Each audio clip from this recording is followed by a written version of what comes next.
Et le titre du message de ce matin, c'est Goshen et la sagesse infiniment variée de Dieu. Goshen et la sagesse infiniment variée de Dieu. Éphésiens 3:10 dit simplement ceci, c'est que les dominations, afin que les dominations et les autorités, où ça, dans les lieux célestes, connaissent aujourd'hui par qui? Par l'Église, la sagesse infiniment variée de Dieu. Amen. Les dominations, les autorités, où ça? Dans les lieux célestes. Amen. On ne parle pas d'abord des autorités, des dominations, des pouvoirs ici sur terre. On parle d'abord des autorités, des dominations dans les lieux célestes. C'est d'abord l'affaire de l'Église. Il y a des choses, le monde ne peut y accéder avec sa sagesse, le monde ne peut comprendre ces choses qui sont spirituelles, parce que comme dit 1 Corinthiens de nouveau, l'homme animal ne peut saisir les choses de l'esprit parce qu'elles sont une folie pour lui. Il ne peut pas les comprendre. Amen. Et donc, une des choses que Dieu a communiquées à l'Église, c'est cette sagesse infiniment variée de Dieu, c'est cette intelligence pour saisir que tout ce qui se passe ici sur terre a une source. Ce sont les lieux célestes, que ce soit en bien, que ce soit en mal. Amen. Et l'agent de Dieu sur terre, c'est l'Église. L'agent du royaume de Dieu sur terre, c'est son Église, ce sont ses serviteurs et ses servantes. Amen. Continuons et nous lisons Éphésiens, toujours, 2, versets 1 et 2. Éphésiens chapitre 2, versets 1 à 2. Nous allons voir une partie de ce qui se fait dans les lieux célestes et qui influence la terre, comment elle peut influencer de plusieurs manières. Nous allons en voir peut-être 2 ou 3, mais de toutes les manières, nous savons que tout ce qui se passe sur terre a une source dans ce qui est spirituel, dans ce qui est céleste. Et si nous ne pouvons pas le saisir, bien aimé, il y a un souci. Si on ne peut pas relater ce qui se passe sur la terre avec ce qui est céleste ou spirituel, c'est que quelque part, notre esprit, peut-être, n'est pas né de nouveau. Jésus disait ceci à Nicodème dans Jean 3, « Si un homme ne naît d'eau et d'esprit, il ne peut entrer dans le royaume de Dieu. » Et il répète dans le verset 5 que si un homme ne naît de nouveau, il ne peut voir le royaume de Dieu. Amen. Ça veut dire quoi? Ça veut dire que lorsque nous sommes nés de nouveau, lorsque notre esprit est né d'eau et d'esprit, il y a un accès que nous avons, et cet accès-là, c'est le royaume de Dieu, et ce royaume est spirituel. Nous le verrons tout à l'heure. Il est spirituel. Alors, voici ce que dit Éphésiens 2, versets 1 à 2. « Vous étiez morts par vos offenses et par vos péchés dans lesquels vous marchiez autrefois, selon le train de ce monde, selon le prince de la puissance de l'air, de l'esprit qui agit maintenant dans les fils de la rébellion. » Alléluia. La Bible nous enseigne que la mort venue par l'offense à Dieu, venue par le péché, cette mort-là, tous nous étions dedans. Pourquoi? Parce qu'il y a quelqu'un ou une entité qui a suscité le péché et qui a fait que tous les hommes nés d'Adam et d'Ève sont nés dans la mort, si je peux parler ainsi. Amen. Romains 5 nous enseigne toutes ces choses. Romains 7 aussi nous enseigne toutes ces choses. Alléluia. Et la Bible d'ajouter ceci, c'est que à l'époque où nous n'étions pas encore nés de nouveau, où nous n'étions pas encore devenus des enfants de Dieu, nous marchions selon le train de ce monde. Amen. Qui savait que ce monde a un train? Un TGV. Qui savait que lorsque nous pouvons regarder le monde, nous savons que tous ceux qui ne sont pas de nouveau, tous ceux qui n'ont pas l'Esprit de Dieu, bien-aimés, sont embarqués dans une direction.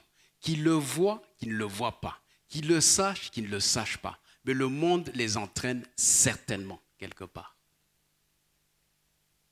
Qui se rappelle qu'avant de connaître le Seigneur, il était dans ce train, il avait une destination, et cette destination s'appelle la mort. Qui se rappelle que lorsqu'on lui parlait des choses de Dieu, il était tellement sourd, il était tellement têtu, que bien aimé, il a fallu parfois qu'il se casse, permettez-moi la phrase, qu'il se casse la figure pour se rendre compte que non, cette direction que je ne suis en train de prendre, ce n'est pas la bonne. Amen. Et la Bible ajoute que nous marchions selon le prince de la puissance de l'air. Amen. Donc, il y a une puissance, et la Bible dit la puissance de l'air. Est-ce qu'il y a vraiment une puissance de l'air? Et elle ajoute, comme pour nous rendre confus, qu'il y a un prince de cette puissance de l'air. Alléluia. Ce prince de l'air n'est pas autre chose ou une autre personne que celui qu'on appelle l'adversaire ou Satan himself. Amen. Vous voulez connaître un de ces titres parce que les hommes aiment les titres. Hein? Si vous le rencontrez un jour, dites-lui bonjour, monsieur le prince de l'air. Parce que c'est un de ses titres. Alléluia. Ça veut dire quoi? Ça veut dire, bien-aimé, qu'il y a une partie de cette terre où nous habitons, notamment dans les airs, que l'ennemi contrôle. Et à partir de cet endroit, il peut influencer ce monde et l'entraîner dans un train. La source est dans les lieux célestes. La source est initiée par le prince de l'air. Et tout ce qui se passe sur terre, si nous ne sommes pas dans le Seigneur, eh bien, bien-aimés, nous allons dans ce train qu'il conduit soit lui-même ou qu'il délègue. Il a des chauffeurs de train ici. Il y a des aiguilleurs ici dans ce monde. Il a des contrôleurs ici dans ce monde qui veillent à ce que tout le monde qui n'est pas dans le royaume de Dieu entre dans ce train et prenne des directions qui sont opposées à celles que Dieu veut. Une des choses qu'il fait, c'est celle-ci. C'est là où je voulais en venir. C'est que, bien-aimés, tout ce qui se passe, je le répète, sur terre, tout ce qui se manifeste dans le monde physique a sa source dans le spirituel. Aussi bien que ce qui est bon que ce qui est mauvais. Alléluia. Et le livre de Corinthiens nous le rappelle. C'est que nous reconnaissons que le monde a été formé à partir des choses invisibles. Alléluia. Le monde que nous habitons, le monde physique. Une des manières dont le prince de l'air contrôle les airs, c'est que tout ce que vous pouvez voir ici, je me répète peut-être, mais vous pouvez le retrouver dans les lieux célestes ou dans le monde spirituel. Alléluia. Je veux dire quoi? Je veux dire simplement que quand nous voyons des manifestations physiques d'une certaine chose, en mal, c'est que quelque part, c'est guidé, contrôlé à partir du ciel. Je suppose que si nous voyons par exemple des gens en colère, comme dit la Bible ici, les fils de la rébellion, un esprit de rébellion, c'est qu'il y a un esprit de rébellion qui contrôle les fils de la rébellion ici sur terre. Si vous voyez des impudiques quelque part, si vous voyez un individu alcoolique, si vous voyez un peuple impudique, amen, hein, vous avez parfois des entités comme ça, des peuples, des tribus, qu'on peut dire tous sont comme ça. parle des gens du monde. Alléluia. Bien-aimés, soyez certains qu'au-dessus de cette entité, au-dessus de cette tribu, au-dessus de cette communauté, il y a un esprit qui contrôle. Amen. Alors, voici, quand Jésus chassait les démons ou quand Jésus guérissait les malades, parfois il venait et il le faisait d'une manière simple parce que les maladies étaient physiques, il avait reçu, il était la puissance de Dieu et lorsqu'il disait « sois guéri », les personnes étaient guéries. Mais à d'autres endroits où on dit ceci, c'est que Jésus chassa l'esprit impur et le malade fut guéri. C'est que spirituellement, on peut être malade parce qu'il y a un esprit de maladie quelque part. Si le prince de l'air peut contrôler une certaine puissance de l'air, un certain endroit dans les airs, spirituellement, c'est qu'il peut aussi répandre ces démons pour provoquer certaines maladies. Amen. On n'aura pas le temps, mais j'ai passé presque la soirée à lire le livre des Éphésiens, le livre d'Apocalypse avec les différents fléaux. Vous savez que tous ces fléaux qui seront répandus sur terre ont leur source dans les lieux célestes. Il n'y en a aucun qui a sa source ici sur terre. Tous proviennent des lieux célestes. Amen. Je veux dire simplement que certaines épidémies, certaines pandémies ont leur source dans les lieux célestes. Et c'est là où la Bible dit ceci. C'est que les dominations, les autorités doivent connaître la sagesse infiniment variée de Dieu par l'Église. Et cette parole me revenait le soir tout le temps, c'est que les choses arrivent parce que mon peuple n'est pas prêt, parce que mon peuple ne veille pas. Les choses adviennent et les enfants de Dieu sont parfois touchés. Pourquoi? Parce que nous ne prions pas comme il faut. Amen. Et on va y venir. Lisons Genèse 45.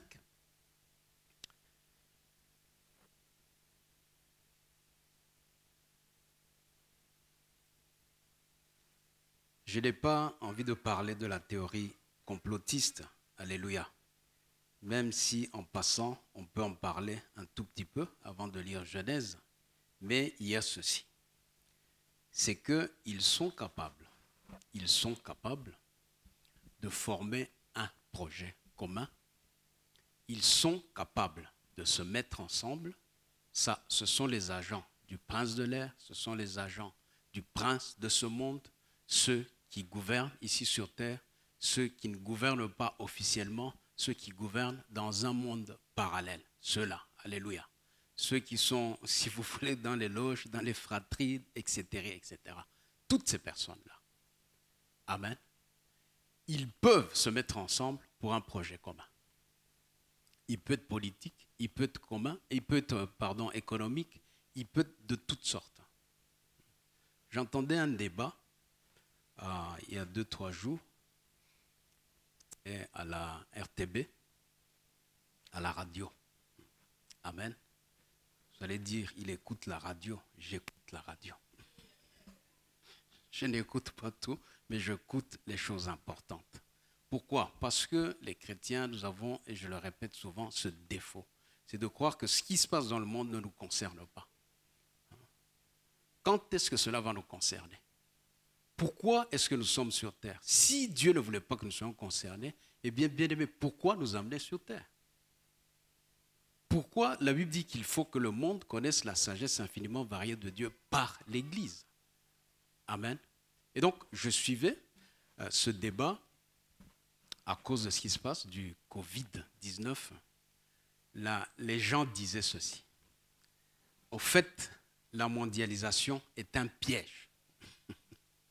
Elle est un piège. Pourquoi? Il y a une entreprise wallonne, je ne sais pas de quel côté, qui s'était promise de fabriquer du gel désinfectant, du gel antibactérien, antiviral, etc. Et elle s'était promise, je ne sais pas combien de milliers de flacons. Alors, cette entreprise a les capacités de produire ce gel, mais il y avait un souci. C'est que les flacons où il fallait mettre le gel étaient fabriqués en Chine. Fabriqués en Chine. Or, toute importation provenant de Chine a été arrêtée. Et les gens discutaient, en fait, c'est par rapport à la mondialisation. La mondialisation a fait que l'économie est devenue une et une seule. Et le fait qu'il y ait un souci quelque part, ça provoque des effets dans toute l'économie mondiale. Et d'ajouter que 30% des produits manufacturés, 30%, un tiers des produits manufacturés sont faits en Chine. Nos bazars ici, nos bazars avec des marques ici, je ne sais pas quoi encore, mais 30% des produits manufacturés proviennent de Chine. Alors, l'économie mondiale, je ne sais pas si elle va s'effondrer, en tout cas les effets sont là. Et l'idée était celle-ci. Est-ce qu'il faut démondialiser, si on peut se permettre ce terme, est-ce qu'il faut démondialiser l'économie? Parce que, il disait ceci, chaque fois qu'il y aura quelque chose à partir d'un centre important, ça va se répandre sur toute la terre. Amen. Et donc la question reste, on n'a pas envie d'entrer dans ce débat, mais on se pose la question, la mondialisation, ce projet initié par un certain nombre de personnes, c'est bien, c'est pas bien. Il y a des avantages, certes, mais il y a des inconvénients aussi. Et donc dans Genèse 11, voici le début de la mondialisation. Toute la terre avait une seule langue et les mêmes mots. Une seule langue, je crois qu'on a déjà parlé de ça. Est-ce qu'il est possible d'avoir une seule langue? Aujourd'hui, cette langue, elle existe. Elle existe. C'est le langage informatique. Le langage le plus simple au monde. Vous avez un informaticien là-bas, il vous dira que le langage informatique, c'est un langage binaire. C'est fait de clics 1, 0, 1, 0. On éteint, on allume. On éteint, on allume. Et en alignant tous ces signaux, on parvient à former un langage. C'est ça le code informatique. C'est tout.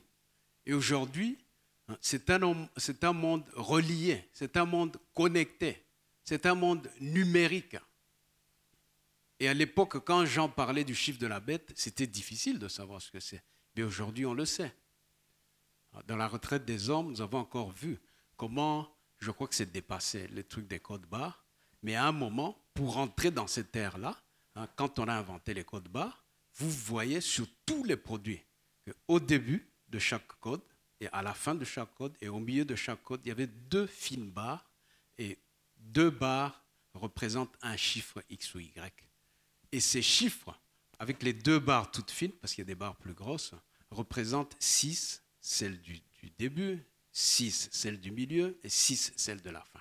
Aujourd'hui, il y a encore beaucoup de produits. Si vous voyez vos produits, vous allez voir tout à l'heure dans votre t-shirt, s'il y a un code barre, allez voir sur le coca que vous allez prendre là-bas, s'il y a un code barre, il y a encore beaucoup de produits où c'est écrit comme ça. Et donc, très simple de contrôler le monde. Très simple d'avoir un même langage. Amen. Alors, voici ce que l'Éternel dit au verset 6.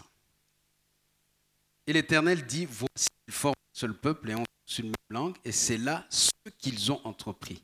Maintenant, rien ne les empêcherait de faire tout ce qu'ils auraient projeté.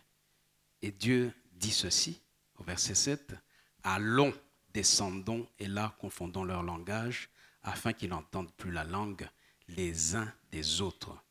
Et l'Éternel les dispersa loin de la surface de la terre, et ils cessèrent de bâtir la ville. Voilà le premier projet maléfique. Amen.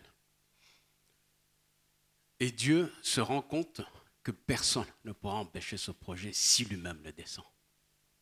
Alléluia. Et aujourd'hui, Dieu ne descend pas lui-même. Dieu a un ambassadeur ici, c'est l'Église. L'Église en général. Christ, à la tête de l'Église, est aux cieux, dans les cieux, et sur terre, il a son corps pour marcher, pour frapper, pour agir, pour parler, etc., etc. C'est ce qu'on appelle la prière. Amen. Alors, nous allons dans Genèse.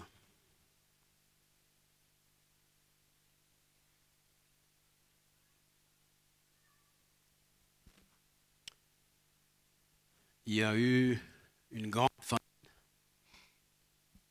et le peuple d'Israël, c'était encore une famille de 70 personnes.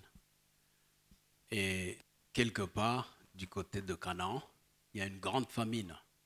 Mais entre-temps, il y a une famille, donc celle d'Israël ou Jacob. Il y a eu des problèmes dans cette famille et le frère Joseph a été vendu. Amen. Le frère Joe a été vendu et sans savoir que c'est au travers de ces difficultés-là que quelque part, Dieu allait sauver ce peuple. Amen. Donc, toute l'histoire, vous la connaissez, et nous sommes dans Genèse 45, après que Joseph ait été positionné par Pharaon lui-même comme premier ministre, comme celui par qui tout devait passer pour gérer cette nation, et qu'au-dessus de lui, il n'y aurait que Pharaon pour toutes les décisions. Et comme Pharaon lui avait laissé tout le pouvoir, et que Joseph le faisait bien, on ne voit jamais Pharaon intervenir dans la vie de Joseph. Et quand cette famille donc revient, Pharaon est au courant et Pharaon leur donne un terrain où habiter. Genèse 45, verset 10.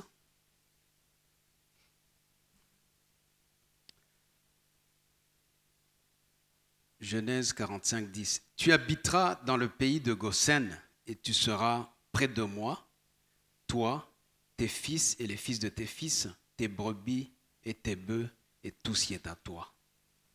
Amen. Genèse 46, 34. Lorsque Pharaon vous demandera quelle est votre occupation, vous répondrez, tes serviteurs ont élevé des troupeaux depuis notre jeunesse jusqu'à présent, nous et nos pères. De cette manière, vous habiterez dans le pays de Goshen, car tous les bergers sont en abomination aux Égyptiens. Tous les bergers sont en abomination aux Égyptiens. Israël habita, Genèse 47, 27, je lis, prenez juste la référence. Israël habita dans le pays d'Égypte, dans le pays de Goshen. Ils eurent des possessions, ils furent féconds et multiplièrent beaucoup. Exode 8, 22, je lis, notez simplement la référence. Mais en ce jour-là, je distinguerai le pays de Goshen où habite mon peuple, et là, il n'y aura point de mouche, afin que tu saches que moi, l'Éternel, je suis au milieu de ce pays. Exode 9, 26, je termine là pour Goshen. Ce fut seulement dans le pays de Goshen où étaient les enfants d'Israël qu'il n'y eut point de grêle. Amen. Et donc, on est dans un même pays, c'est l'Égypte, et Israël, j'allais dire, est parqué à un endroit où on lui a attribué un endroit, une terre qui s'appelle Goshen. Deux choses sur lesquelles on voulait parler, c'est que cette terre, on le leur a donné parce qu'ils sont bergers, probablement fertiles, et il y a une distinction qui se fait entre les Égyptiens et Israël. Pourquoi? Parce que, ce sont des bergers. Alléluia. Deuxième chose, c'est que au moment de la délivrance d'Israël, pour qu'Israël puisse partir d'Égypte pour aller à Canaan, Dieu envoie les 10 plaies. Amen. Tout ce qui se passera en Égypte, tous les fléaux, les maux que l'Éternel a envoyés, bien aimé, frappent les Égyptiens, mais dans la même terre, à Goshen, aucun enfant d'Israël n'est atteint. Ni par les mouches, ni par la grêle, ni par quoi que ce soit. Et je vais m'avancer en disant ceci. Goshen, c'était le prélude, c'était l'image du royaume de Dieu. Où est le royaume de Dieu? Où est le royaume de Dieu?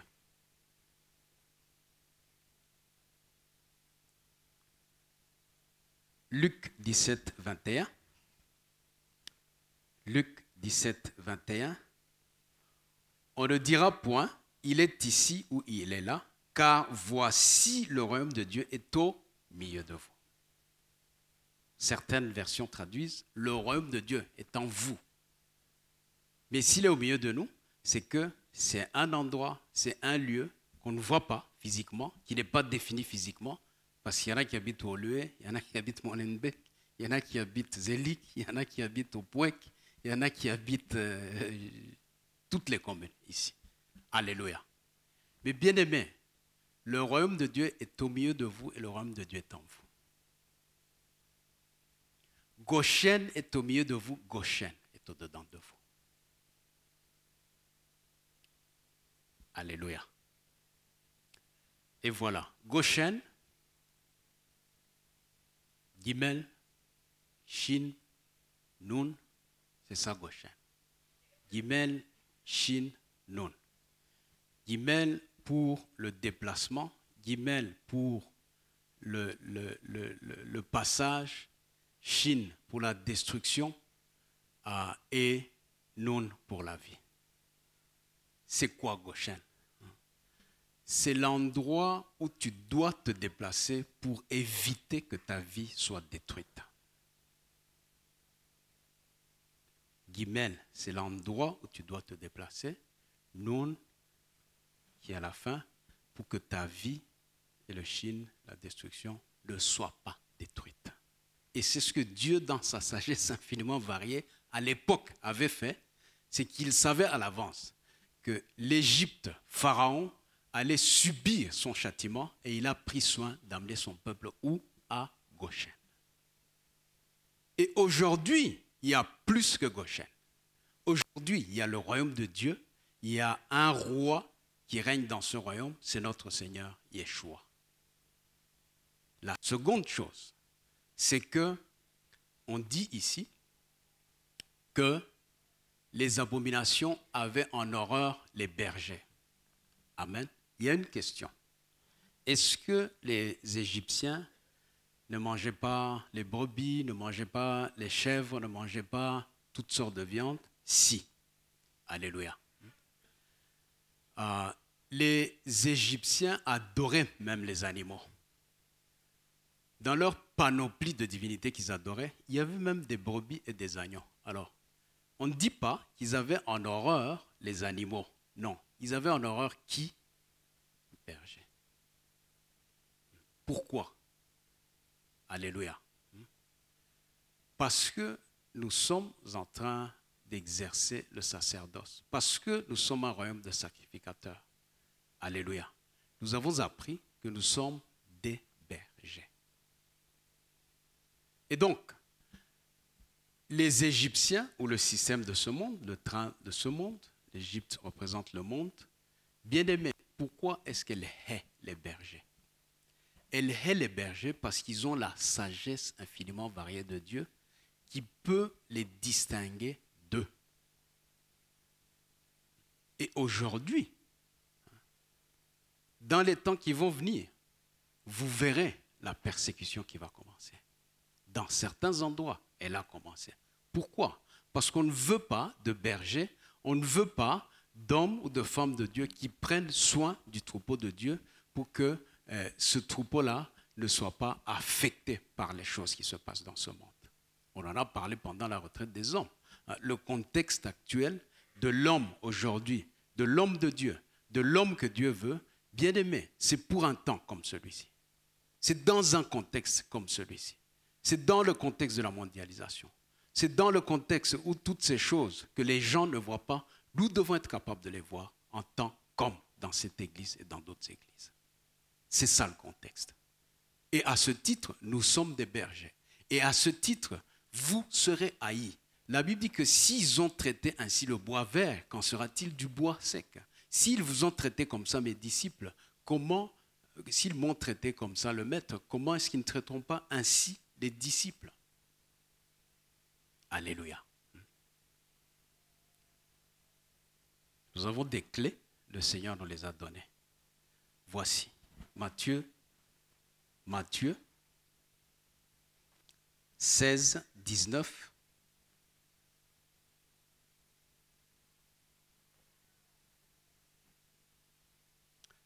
Et c'est Jésus qui parle à Pierre.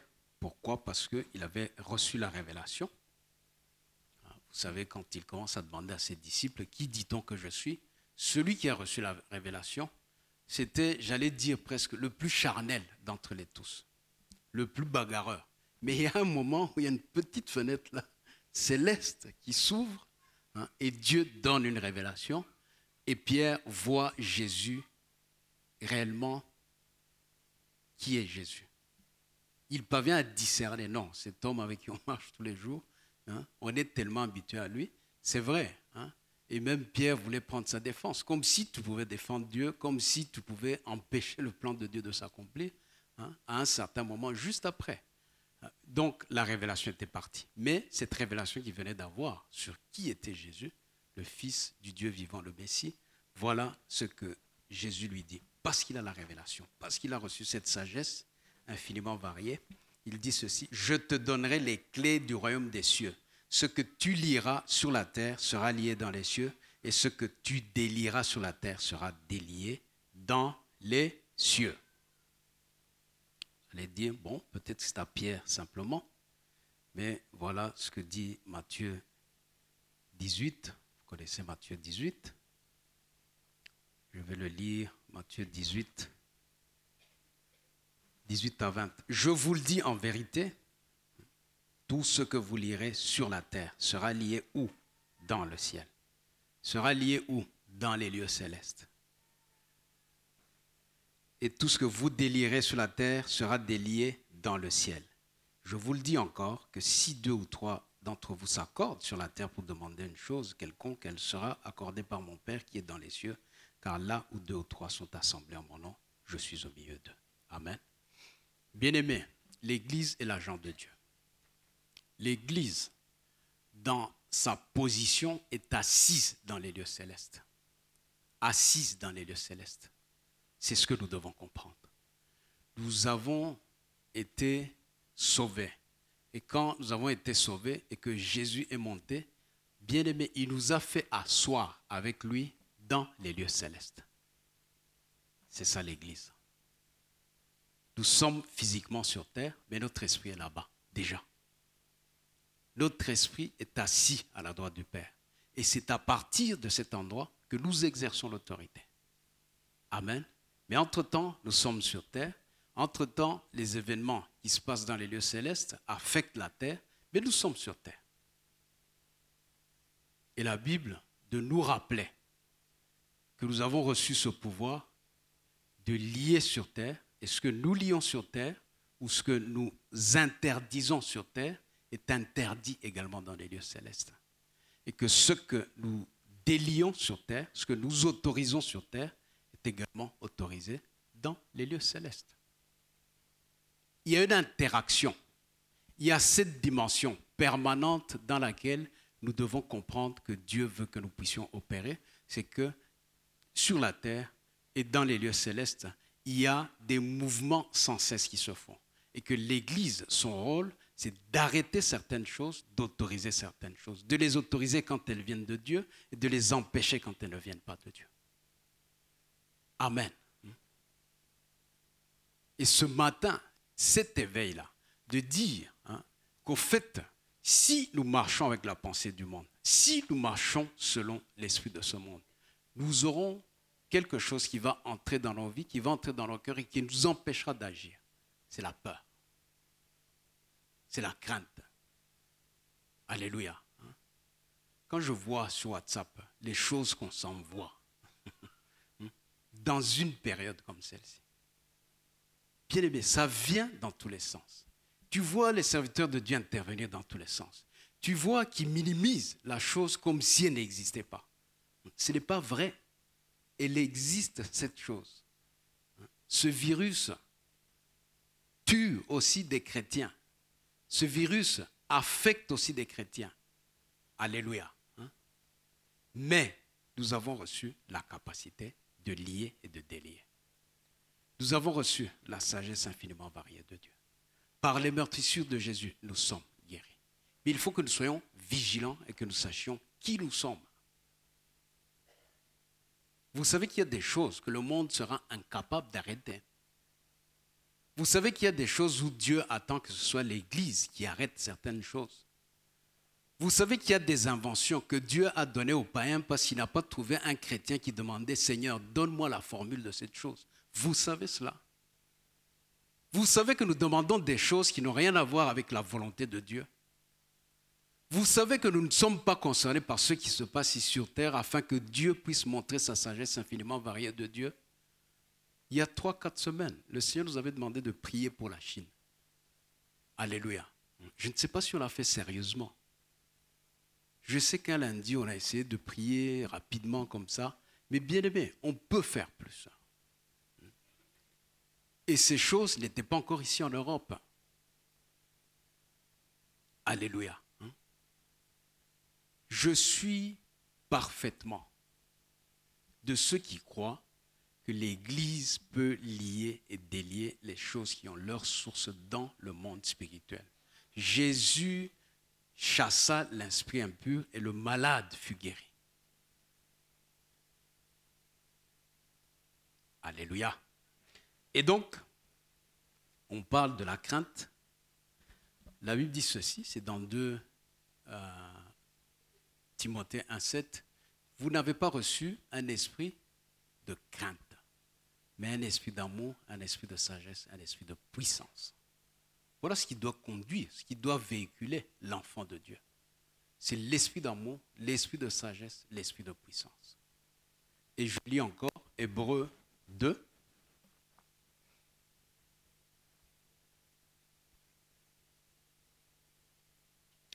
Hébreux chapitre 2.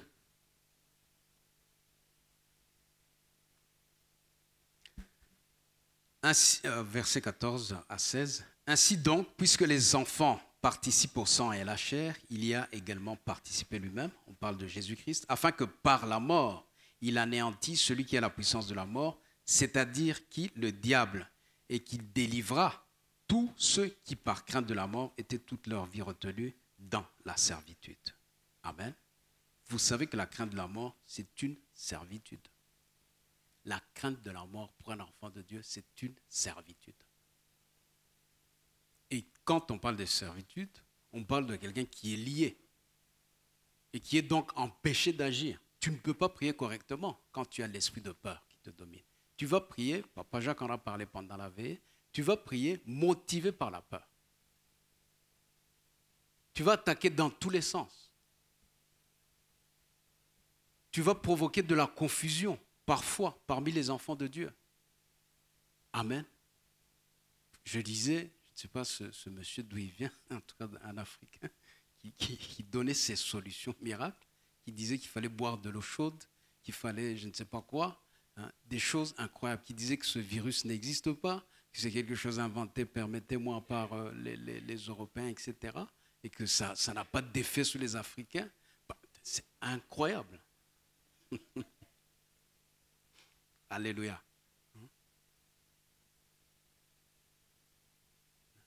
Mais l'autre chose, c'est le côté extrême. Celui qui nous amène dans la servitude par crainte. Amen. On va être lié, on ne peut plus rien faire, on ne peut plus venir à l'église, on ne peut plus saluer tel, on ne peut plus ceci. Il y a les précautions à prendre. Écoutons, il y a aussi cette sagesse. La Bible dit qu'elle est infiniment variée de Dieu. Quand les médecins parlent, quand les agents de santé parlent, faisons ce qu'ils demandent aussi. Mais sans crainte. Sans crainte.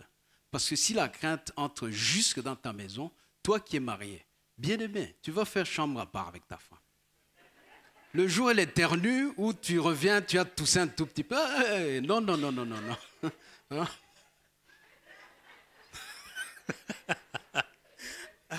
Alléluia.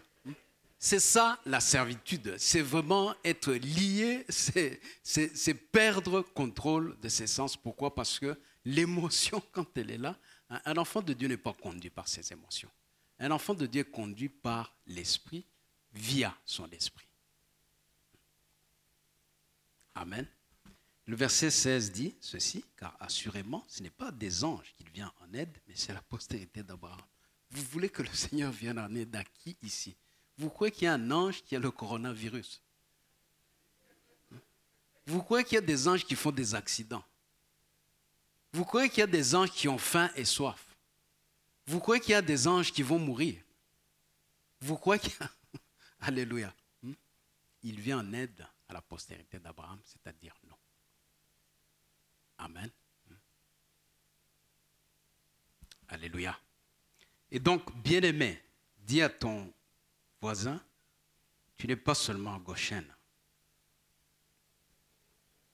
Tu es dans le royaume de Dieu. Tu es dans le royaume de Dieu. Et tu as les clés pour lier, pour délier. Alléluia.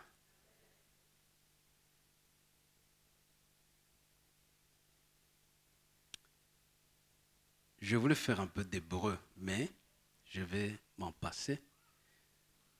C'est le mot berger qui se dit rohé. Donc, si vous calculez tout à l'heure, vous allez voir que dans ce mot, rohé, donc resh, aïn et le hé, la valeur numérique c'est 275. Alors, on a le troupeau qui se dit éder, c'est aïn, dalet, resh, c'est 274. Amen.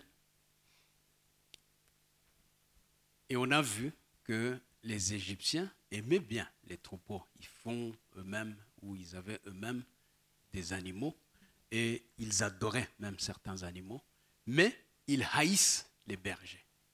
Ils détestent, ils ont en abomination, c'est plus fort que haïr, abomination, les bergers. Amen. Et donc, l'un c'est 275, l'autre c'est 274. Il y a une différence d'une unité, c'est-à-dire la lèvre. Donc, dans le berger est caché quelque chose, la lettre de Dieu ou la présence de Dieu. Et pourquoi le monde hait les bergers? C'est à cause de cette présence. C'est à cause de cette présence. Ils aiment les troupeaux, mais ils haïssent les bergers. Ils aiment les animaux, mais ils haïssent le berger. Pourquoi? Parce que Psaume 23 dit ceci aussi, l'Éternel est mon berger.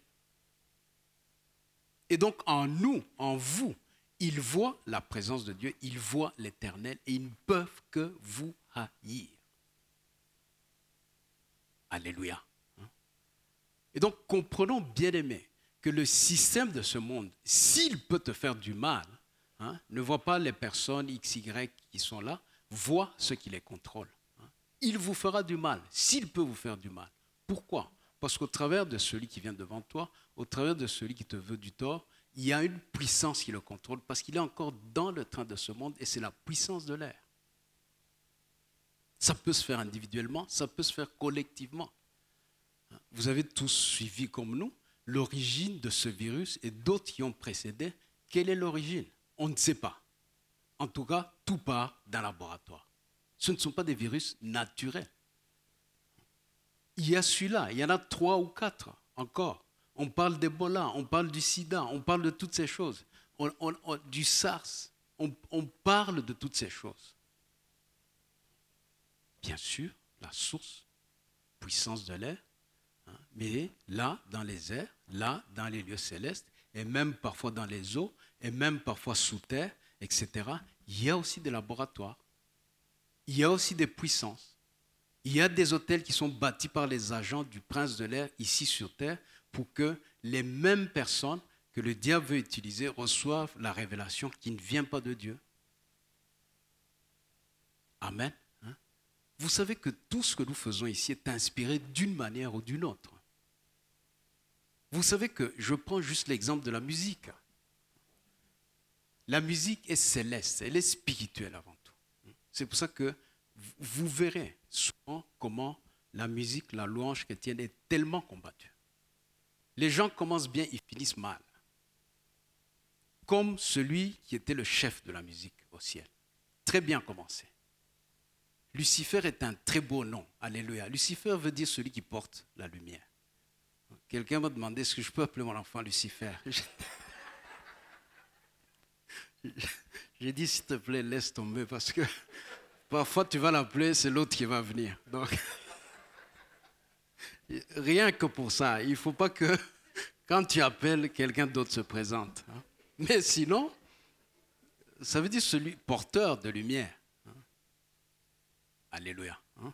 Je ne sais pas dans les langues européennes, mais dans les langues africaines, il y a beaucoup de gens qui portent ce nom, mais traduit dans les langues. Alléluia. Hein.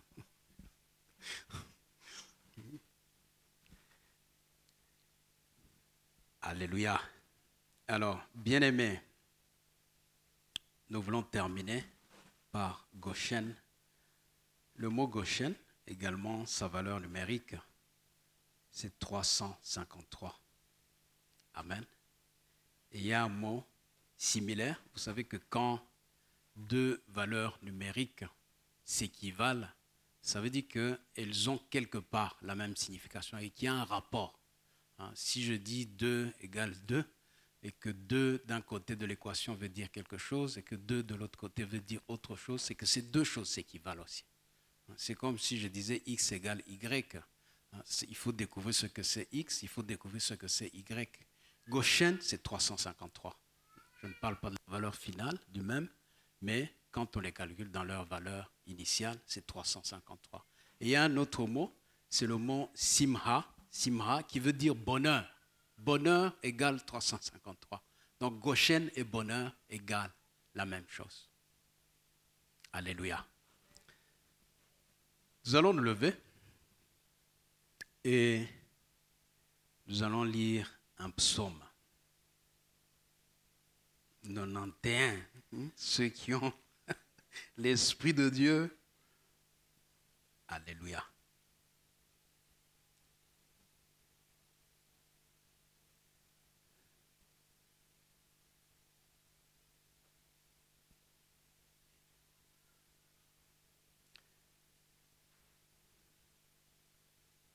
Est-ce qu'on peut se lever? Et j'ai invité la chorale, mais elle va d'abord lire le psaume aussi, parce que souvent nous les utilisons, ils passent à côté des choses que nous faisons. Ils ne sont pas au bénéfice où Dieu, Dieu sait comment faire, mais qu'ils soient conscients aussi que ils sont avec nous. Psaume 91. Est-ce qu'on peut lire ensemble? Celui qui demeure sous l'abri du Très-Haut repose à l'ombre du Tout-Puissant. Je dis à l'Éternel, mon refuge et ma forteresse, mon Dieu en qui je me confie. Car c'est lui qui te délivre du filet de l'oiseleur, de la peste et de ses ravages. Il te couvrira de ses plumes et tu trouveras un refuge sous ses ailes. Sa fidélité est un bouclier et une cuirasse. Tu ne craindras ni les terreurs de la nuit, ni la flèche qui vole de jour, ni la peste qui marche dans les ténèbres, ni la contagion qui frappe en plein midi. Que 1000 tombent à ton côté et 10 000 à ta droite, tu ne seras pas atteint. De tes yeux seulement tu regarderas et tu verras la rétribution des méchants. Car tu es mon refuge, ô Éternel. Tu fais du Très-Haut ta retraite. Aucun malheur ne t'arrivera. Aucun fléau n'approchera de ta tente. Car il ordonnera à ses anges de te garder dans toutes tes voies. Et nous disons Amen. Est-ce qu'on peut prier 2 minutes? Prie avec le psaume.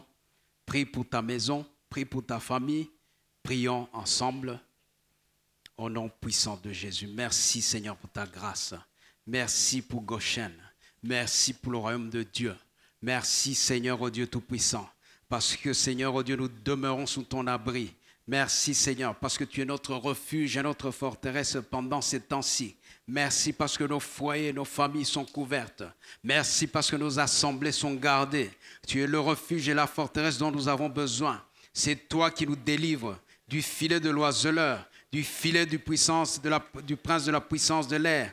C'est toi qui nous délivres de la peste qui vient, Seigneur, des lieux célestes, qui vient des labos diaboliques. C'est toi qui nous délivres de ses ravages. C'est toi qui nous couvres de ses plumes, de tes plumes, Seigneur, ô Dieu Tout-Puissant. Comme, Seigneur, un aigle couvre ses petits. C'est toi, Seigneur, ô Dieu, en qui nous trouvons un abri. Tu es, Seigneur, celui sous qui nous allons. Tu es notre refuge et nous nous abritons sous tes ailes. Ta fidélité, Seigneur, est un bouclier et une cuirasse. Même quand nous sommes infidèles, quand nous sommes incrédules, toi, tu demeures fidèle. Seigneur, merci, parce que tu enlèves la peur. Nous ne craindrons plus les terreurs de la nuit ni la flèche qui vole de jour. Seigneur, merci. Nous ne craindrons plus la peste qui marche dans les ténèbres, d'où qu'elle vienne. D'où qu'elle soit initiée, Seigneur, nous déclarons, nous proclamons que la peste, que les virus, que les maladies, que les épidémies, que, Seigneur, les pandémies, les contagions qui frappent en plein midi ne sont pas pour nous. Que 1000 tombent à nos côtés, 10 000 à notre droite. Seigneur, nous et nos familles, nous et nos assemblées, nous qui sommes de Goshen, nous qui sommes ton peuple, nous tes bergers et nos familles et nos troupeaux, nous ne serons pas atteints. Nous verrons seulement, nous regarderons avec nos yeux, nous verrons la rétribution des méchants, ceux qui fomentent ces choses, ceux qui envoient ces mots au nom de Jésus. Tu es notre refuge éternel, c'est toi, ô le Très-Haut, notre retraite. Aucun malheur ne peut nous arriver, aucun fléau n'approchera de nos tentes, parce que Seigneur, tu ordonnes à tes anges de nous garder dans toutes nos voies. Merci Seigneur, merci Adonai, merci Dieu glorieux, merci Seigneur. Alléluia. Amen. Nous pouvons nous asseoir. Je termine en lisant juste un passage. Et ce passage, pour vous qui avez des yeux, j'allais dire des yeux physiques, chaque fois que vous entrez dans ce temple, je n'ai pas envie qu'on me comprenne mal. Et c'est parce que c'est une révélation que le Seigneur nous a donnée par rapport au temple. Vous savez que vous êtes, vous, d'abord, le temple de Dieu. Amen. Et j'espère que vous vous êtes dédicacé au Seigneur. Mais voici ce que le Seigneur nous a demandé lors de la dédicace de ce temple. Il nous a donné un passage dans 2 Chroniques 6. Et quand vous entrez juste en face de vous, ces écritures sont reprises. Quand vous allez à la salle Rapha, ces écritures sont reprises. Amen. Je le lis simplement pour rappeler cette information, que vous puissiez vous rappeler que cet endroit est dédicacé pour être un lieu de protection, un lieu d'exaucement. Que vous vous rappeliez que si vous-même, qui êtes le temple de Dieu, vous vous dédicacez, vous vous consacrez à l'Éternel, vous consacrez votre maison est une maison de prière, alléluia. Eh bien, bien-aimé, la protection, le Seigneur va vous l'assurer, il est fidèle, alléluia. 2 Chroniques 6, vous avez le même texte dans 1 Roi 8,